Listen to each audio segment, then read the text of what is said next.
Good evening and welcome to the International Great Black Read Aloud Day 2024. My name is LD Robinson and I am excited to be with you here on day three.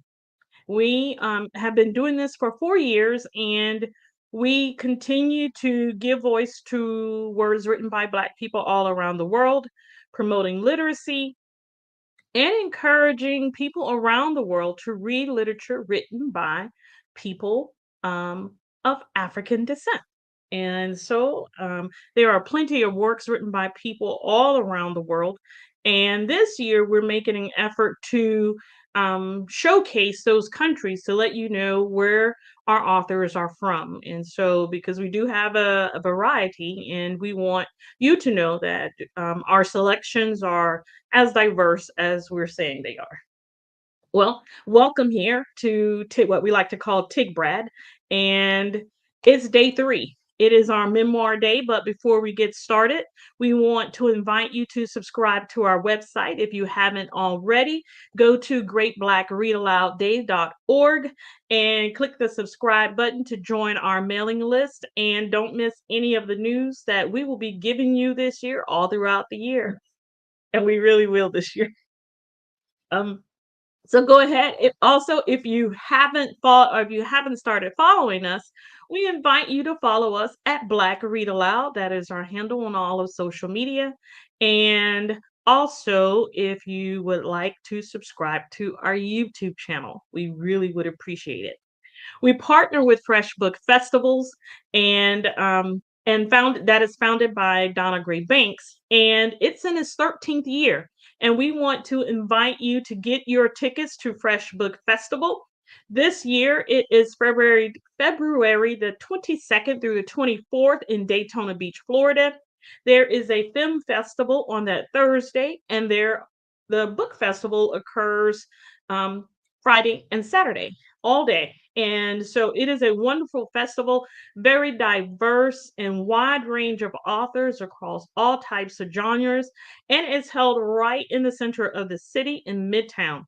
We want to invite you to come out. The film festival on Thursday is held on the campus of Embry-Riddle Aeronautical University. And we want to make sure that we let you know that that is sponsored by the Stan Harrison State Farm Insurance Agency, which is a state farm agency located in New Smyrna Beach. And um, with the great partners for literacy. Literacy is a legacy. That is the theme for Fresh Book Festivals, and we agree with that. Literacy is a legacy. If there's going to be one thing that you can pass down to your children, to your grandchildren, to your nieces, nephews, whomever, let it be the ability to read because it makes all the difference from a natural standpoint. It is the one thing that you need to know how to do. And if at all possible, we want to help others to encourage within their own families um, literacy. Okay, so let's get started with our read for today. Our read for today, it is day three. It is Memoir Day. And before I get started, I want to do a little disclaimer. We've had some kind of heavy topics here before the first couple days. I did do it by design. It's just in terms of our rearranging and making sure that we don't go in the same order that we have in the past years, just to mix it up. It happened to be that way, and our book selections were selected, so that's the way that it has fallen. So today, our selection for today is PTSD: Perseverance Through Severe Dysfunction. It has a subtitle, and that is Breaking the Curse of Intergenerational Trauma as a Black Man in America. And that is our selection for day three. And I'm going to put the cover up because I'm using a different screen tonight, a green screen. And so it doesn't show the cover very well. So here you are. And let me take this off where you can see the full cover. PTSD: Perseverance Through Severe Dysfunction, Breaking the Curse of Intergenerational Trauma as a Black Man in America by author Reggie D. Ford. We are excited about our read today, and we're going to get right to it. Um, our read today is coming from chapter 5, and it's titled Area of Refuge. A special type of love exists between grandparents and grandchildren. My relationship with Pops and Granny was starkly different from that between me and Big Mama. Because my father was in the streets, he didn't do much in the realm of raising me, but his parents picked up the slack.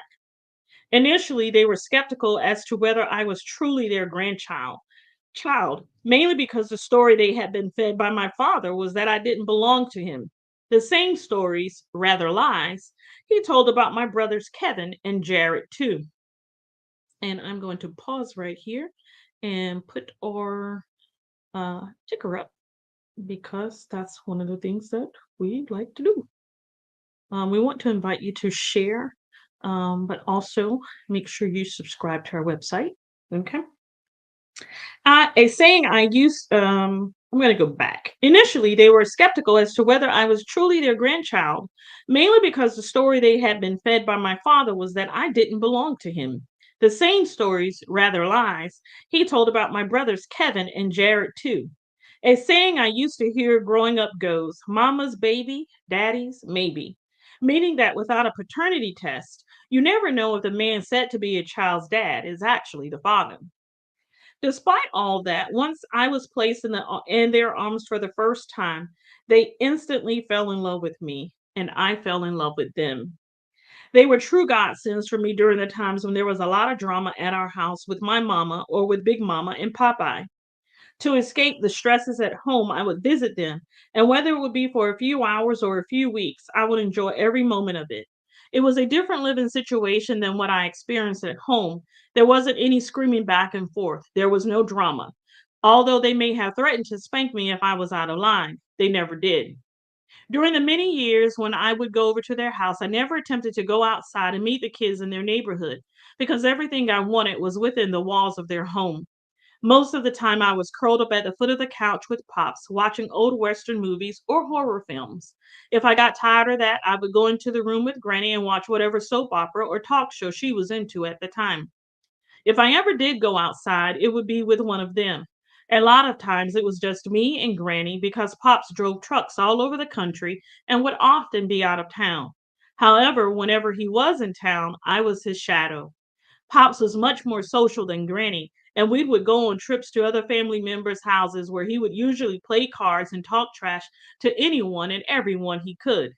I would be stuck to his hip until I saw a cousin my age. Then I would finally run off to play with them.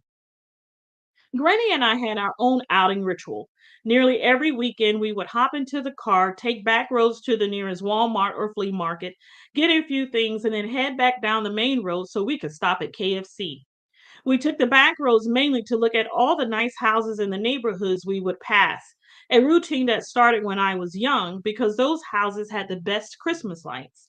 Although we did some of the most mundane things, I loved our time spent together. As I got older, my memory started to get fuzzy on past events, and Granny would always remind me of how, when I was a young child, I would tell her that I never forgot anything. She would follow that up by asking me if I remembered stories that I had no recollection of because they had happened so long ago.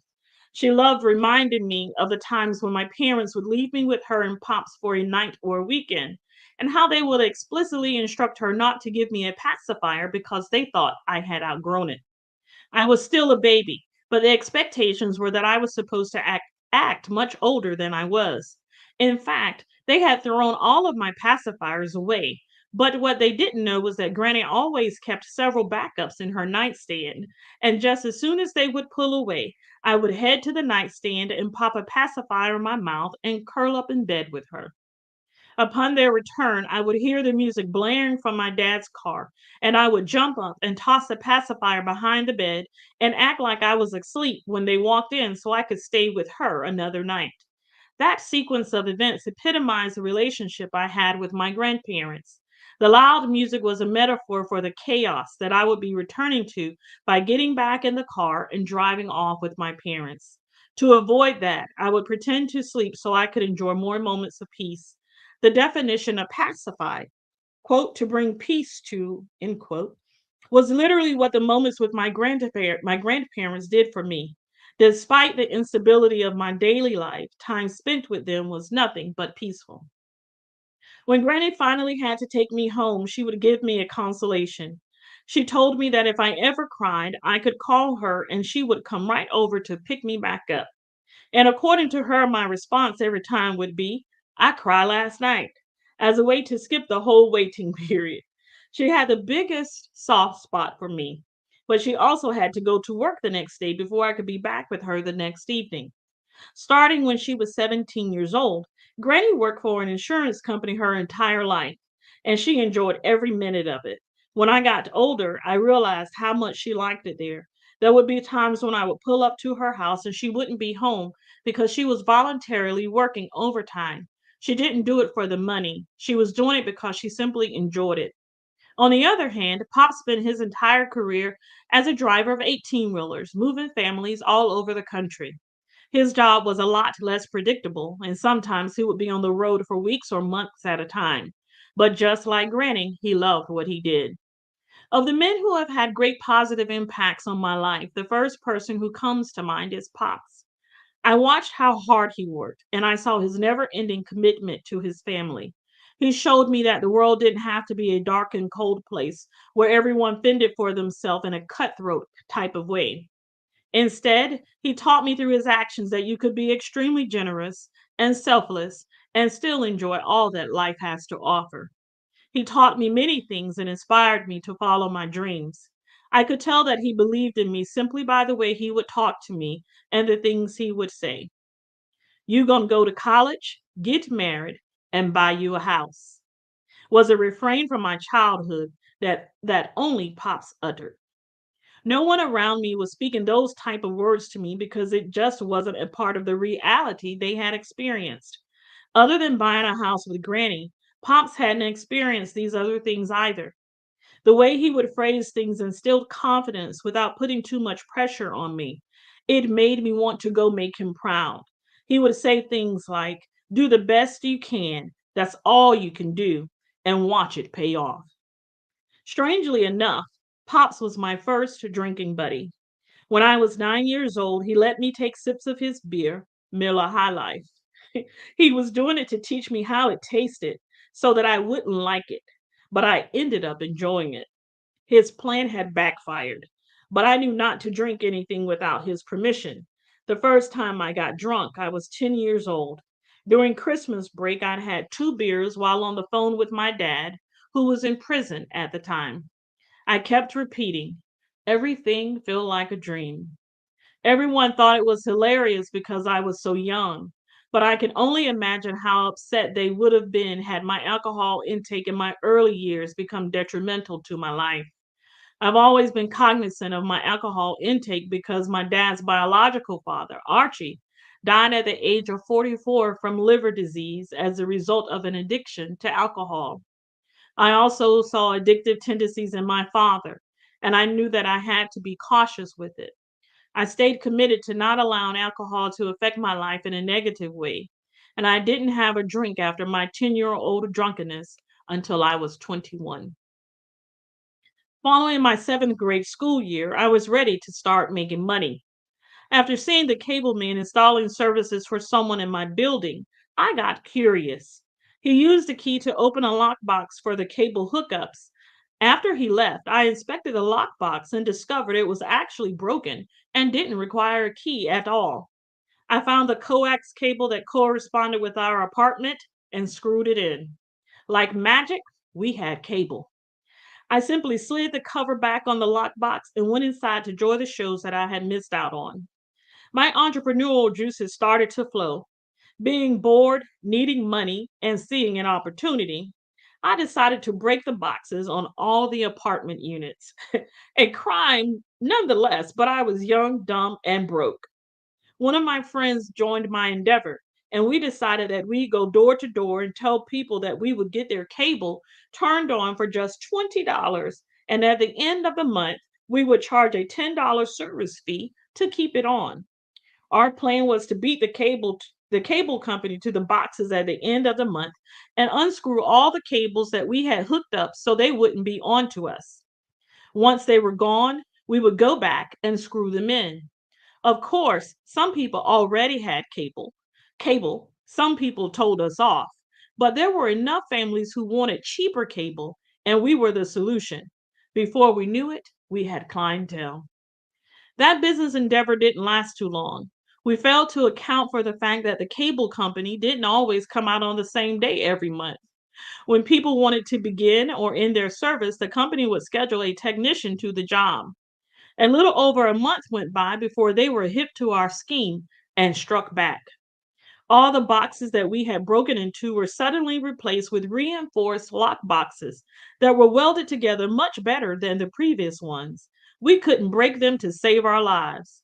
Shortly thereafter, our business was over.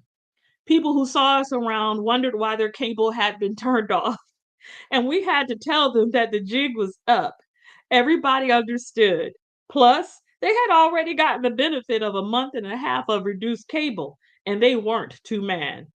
I can't say the same about the cable company, though, but I considered it payback for all the times they disconnected our service while I was watching a Disney Channel movie. The motivations that led me to that business are the same ones for young black men who began selling drugs. With little exposure to the multitude of jobs available, lack of opportunities to pursue the proper training and education to obtain those jobs, and discrimination in hiring practices, many young black men are forced to do what they see and know. I happened to see and know the process of hooking up cable units. At that time, I had possessed the same desperation for money and witnessed a drug deal. Chances are my business model would have been different. I'm sorry. At that time, had I possessed the same desperation for money and witnessed a drug deal, chances are my business model would have been different. To combat negative behavior, we require exposure and opportunity to good things. Too often, in neighborhoods like mine, young men are only exposed to being an entertainer, an athlete, or a drug dealer. Opportunity is presented through sports leagues and schools to pursue a career in sports. And older drug dealers provide opportunities for younger ones when they recognize a need and interest. If the same were to be done in other career fields, outcomes in these communities would be vastly different. Prior to my mediocre stint in the cable business, I sold t shirts, candy, and fireworks, utilizing my inherent knowledge of economic concepts such as supply and demand to be successful. The summer after my seventh grade year, I worked with Pops traveling the country and moving families to their new homes. Pops had agreed to pay me $50 per move, and I was more than satisfied with that. This happened during the last summer before I was to go off to MBA. So I felt some regret in not being able to spend the summer with my friends, but my time with Pops proved to be much more valuable. We made our way up the East Coast, taking pictures and stopping in random cities I had never heard of. The trip took us as far northeast as Watertown, New York, a small town 328 miles northwest of New York City, and about 45 minutes from the Canadian border. Our first job was in Suffolk, Virginia. I wasn't, and still am not, a morning person, and that job started bright and early. When I got out of the truck that next morning, we had bunk beds in the back of the truck where we would sleep most nights. Pops had already hired some help and gotten started on the job without me. As I walked up to the house to meet the owners, rubbing sleep out of my eyes, they told me to get to the bus stop if I didn't want to be late to school. In Nashville, we had gotten out of school nearly a month before the kids in Virginia, so the owner had thought I was a random neighborhood child curious about their move. Pops told them that I was his little helper and that I would be moving them. They quickly put me to work. As I passed Pop rolling out some boxes on a little red dolly, he told me that he was only going to pay me $40 for the day because I had woken up late and hadn't gotten a full day's work in. I was hot, but he was right. Our agreement had been $50 for a full move. It taught me not to sleep when there was work to be done and money to be made. I literally couldn't afford to miss out on another payday, so I used that as a motivation. No matter how tired I was, every morning we had to work. Trying to impress Pops, I went hard. I would pack 4 or 5 boxes of books on a dolly and pull them on the truck myself. If he needed help with something like a dresser or a washer and dryer unit, I was there in a skip. He even taught me a trick to carrying large items like that on my back by using long straps as leverage. I had that young man's energy, he would always tell me. Pops frequently told me that I was a much better worker than my dad had been at my age. When he was younger and would go on trips with Pops, my dad was often caught lying in the air conditioning, sometimes even sleeping on the job. Yo daddy used to kick boxes. If they didn't move, he would even try to pick them up, Pops used to tell me. I was proud knowing that I had outworked my dad. It made me think that if I kept it up, my outcome in life would be vastly different from his. And I'm going to move to the interlude here. Um, and then we're going to close with our reading. And the interlude is titled Normalization. When we are born, we do what we see and what we are taught. That is all we know. From a mental health standpoint, those who raise us are the first influencers of how we think about and address mental health issues. A child born to a family that is cognizant of the importance of mental health will emulate and begin to normalize the healthy behaviors of their parents. The opposite is true for a child who is born to a family that is unaware. The trauma that I faced as a child didn't have a name. At least I didn't have the vocabulary to give it a name at the time because I was surrounded by so many people with shared experiences, including my parents and grandparents. What I now call traumatic was just, quote, the way of life, end quote. This mindset was the adaptive response to such a chaotic world. Generations before me had a similar way of life, learned from their parents and grandparents as far back as the beginning of time. To survive and not be consumed by the fact that life was far less than ideal, we told ourselves a lie that there was no better way of addressing the mental health issues we face, at least for Black people. The quote, Black don't crack, end quote, mentality was a coping mechanism. Instead of addressing the potential hardships or traumas that caused Black to crack, we ignored them. Instead of talking about the struggle or the pain, we internalized it as a sign of strength. Therefore, this perceived strength became normal. Demonstrating anything other than this strength was considered to be reserved for white people. As I continue to evolve in my mental health journey, normal for me as a Black man has taken on a whole new meaning. Internalizing pain is no longer normal. Verbalizing my pain is normal. Resorting to violence is no longer normal. Expressing how I feel is normal.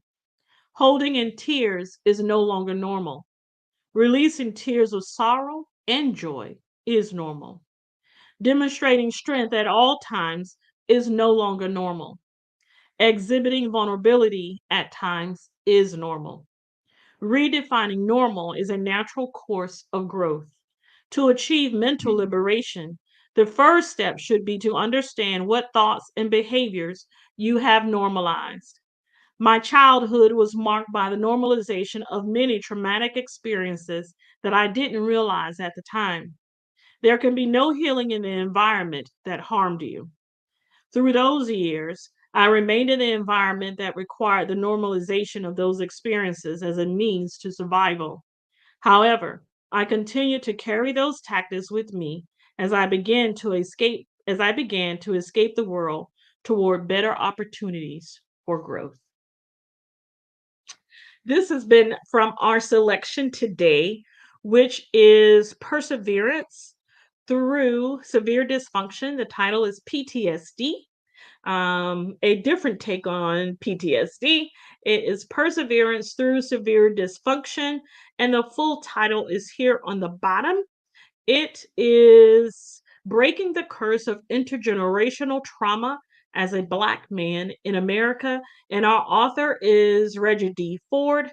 And once again, I'm going to put up the cover so that you can see it.